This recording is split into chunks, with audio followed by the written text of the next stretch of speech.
என் வீடு சார் எம்ஜிஆர் தான் இருப்பார். நான் இன்னைக்கு நல்லா ஓடுறேன், உங்ககிட்ட பேசுகிறேன் எல்லாம்னா எம்ஜிஆர் போட்ட பிச்சை. ஏன்னா உங்களுக்கு எல்லாருக்கும் தெரிஞ்சிருக்கும், உலகத்துக்கே தெரிஞ்சது. 1986 கரெக்ட், 86 பாம்பு பிளாஸ் ஆகி எனக்கு காலெல்லாம் 1 2 3 துண்டு ஆகிப்போச்சு.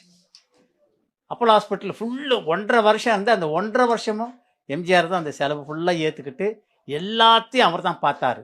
அது மட்டும் இல்லை, டாக்டருங்களாம் என்ன சொன்னாங்க தெரியுங்களா? சார் ஒரு கால் எடுத்துடணும் சார்ன்ட்டாங்க. நான் கூட ஒன்றும் சொல்லலை, கால் எடுத்துன்னு பொழுது கட்டெல்லாம் ஊடின்னு வீடு வரை உறவு வீதி வரை அப்படின்னு பாடின்னு வரணும் பொழுதுன்னு நினச்சிருந்தேன்.